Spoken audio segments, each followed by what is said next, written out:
आप देख रहे हैं डार्क फाइल्स। तो चलिए बढ़ते हैं आज की इस कहानी की ओर। अब तक बस तकरीबन आधे रास्ते का सफर तय कर चुकी थी। रास्ता जितना सुनसान था उतना ही अंधेरे में डूबा हुआ भी था। बस में मेरे और राहुल के अलावा ज्यादा लोग नहीं थे। अगर थे भी तो वो सभी नींद के आगोश में थे। रात काफी हो चुकी थी। घड़ी बता रही थी रात के 11:15 बज चुके हैं। तभी मैंने राहुल से कहा, ये कौन सी जगह है भाई? इस पर राहुल बोला, भाई तू मुझसे ये 3 बार सवाल पूछ चुका है, अब मुझे क्या पता? मैं भी तो तेरे साथ पहली बार ही आ रहा हूँ। जरा शांत बैठ, कंडक्टर को एड्रेस बता दिया है ना, वो ठीक जगह पर उतार देगा। मुझे भी लगा राहुल ठीक ही बोल रहा है।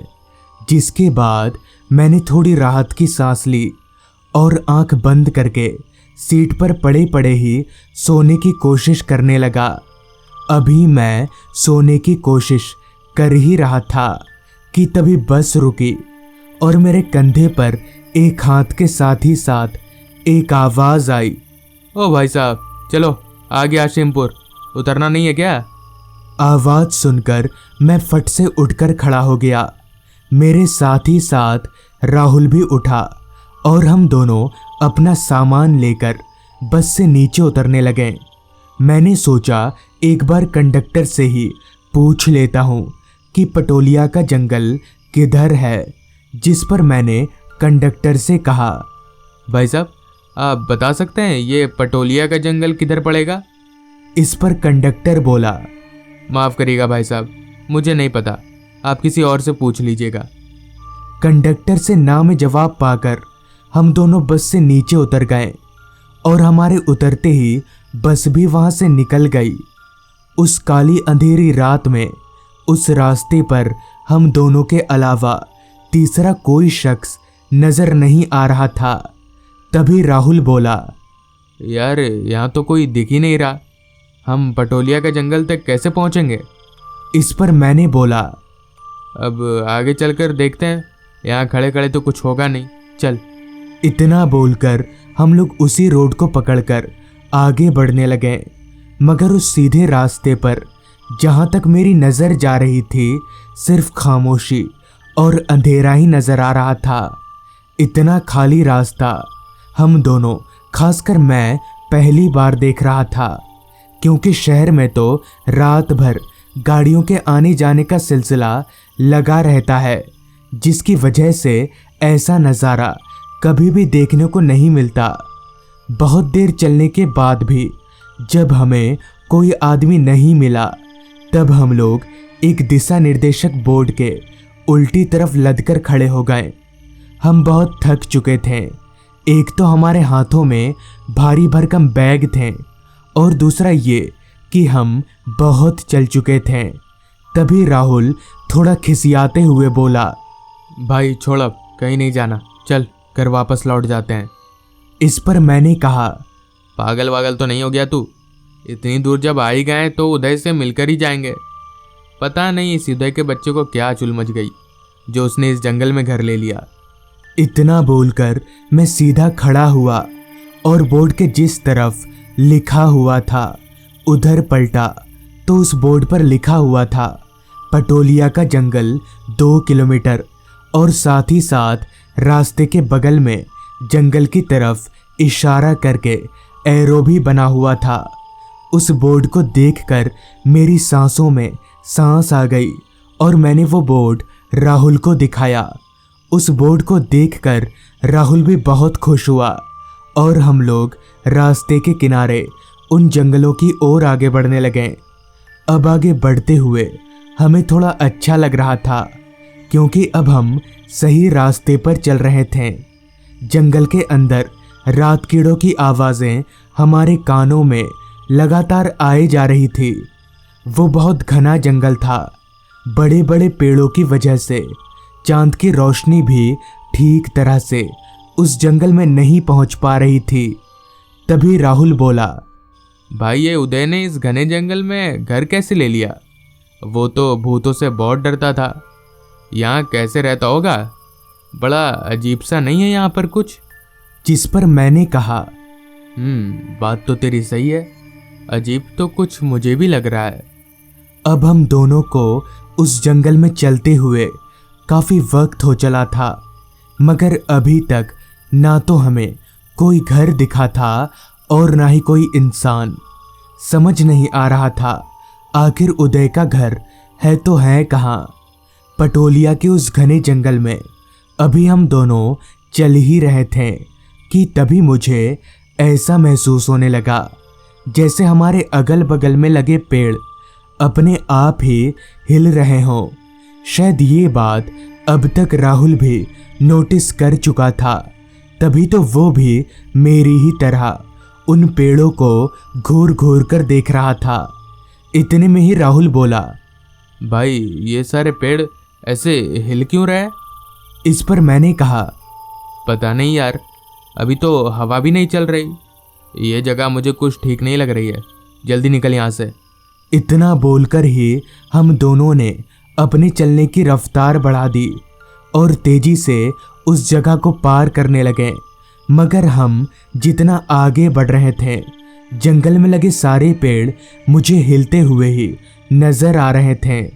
हम दोनों किसी बड़ी मुसीबत में फंस चुके हैं।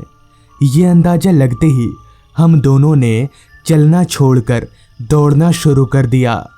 मेरी तो कुछ पल्ले ही नहीं पड़ रहा था कि आखिर ये सब हो क्या रहा है। अभी हम दोनों भाग ही रहे थे कि तभी अचानक ही मेरे मुंह के सामने एक सफ़ेद कपड़ा आ गया, जिससे मेरा बैलेंस बिगड़ा और मैं किसी पत्थर से टकराकर ज़मीन पर जा गिरा। मगर जब मैंने अपने आसपास देखा तो वहाँ कोई सफ़ेद कपड़ा नहीं था। मुझे बहुत हैरानी हुई, मगर तभी राहुल ने मुझे सहारा देकर उठाया और हम लोग आगे की ओर चलने लगे। थोड़ा और आगे जाते ही मुझे एक छोटा सा घर दिखने लगा। हम दोनों समझ गए कि यही उदय का घर होगा, और इस बात की पुष्टि तब हो गई जब हम दोनों उस घर के नज़दीक पहुँचे, क्योंकि उस घर के बाहर एक कुर्सी लगाकर उदय आराम से बैठा हुआ था। थोड़ी देर पहले तक हमारे जिस चेहरे पर परेशानी के काले बादल छाए हुए थे, वहीं अब उदय को देखकर हमने थोड़ी राहत की सांस ली। हम दोनों चलकर जैसे ही उदय के पास गए, तभी उसने कहा, अरे आ गए तुम लोग, मैं तुम लोगों का ही इंतज़ार कर रहा था, आओ बैठो। जिस पर मैंने कहा, पर तुझे कैसे पता चला कि हम लोग आने वाले हैं? इस पर उदय बोला, मुझे सब पता है, चल बैठ। उदय के सामने ही दो और कुर्सियां लगी हुई थी, लिहाजा हम दोनों वहीं पर बैठ गए। अभी मैं एक कुर्सी पकड़कर बैठा ही था कि तभी मेरे नाक में एक अजीब सी सड़ी हुई सी बदबू आने लगी, जैसे आसपास में कोई जानवर वगैरह मर गया हो। जिस पर मैंने उदय से बोला, भाई ये बदबू किस चीज़ की आ रही है? इस पर उदय बोला, बदबू? कैसी बदबू? मुझे तो कोई बदबू नहीं आ रही।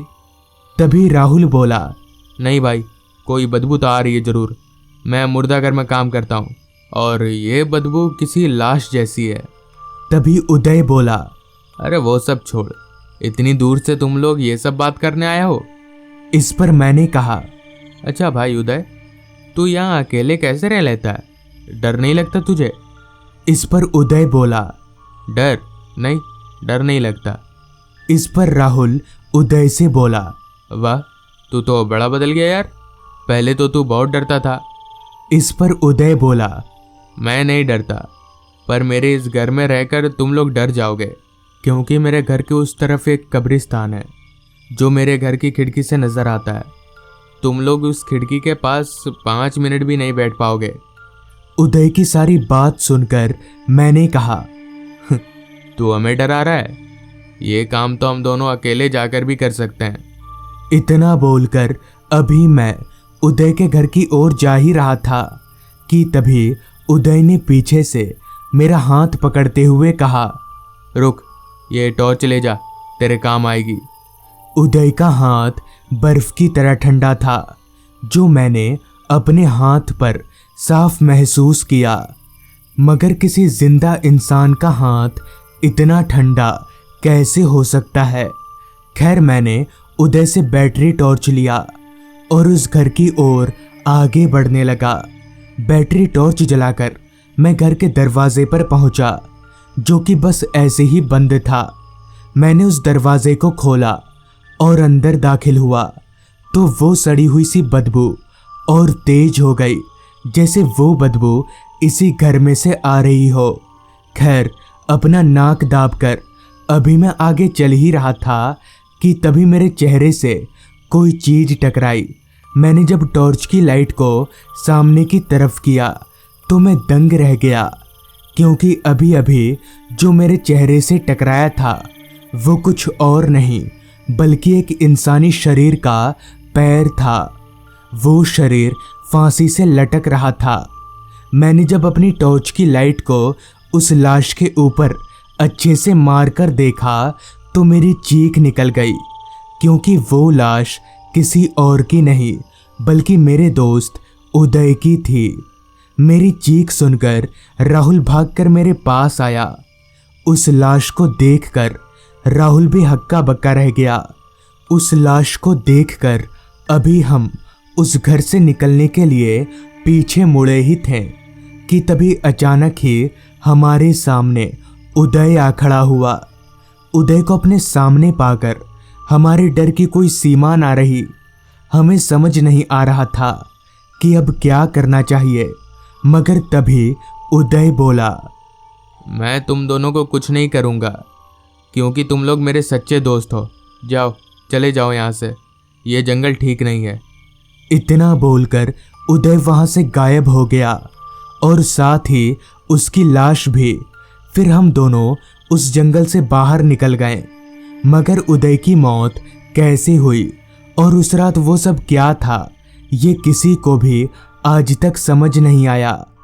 तो दोस्तों, ये थी आज की कहानी। अगर आपको ये कहानी अच्छी लगी हो तो चैनल को जरूर सब्सक्राइब कर लें। तो मैं आपका दोस्त आर्यन जल्द ही मिलूंगा आपसे ऐसी ही एक कहानी के साथ।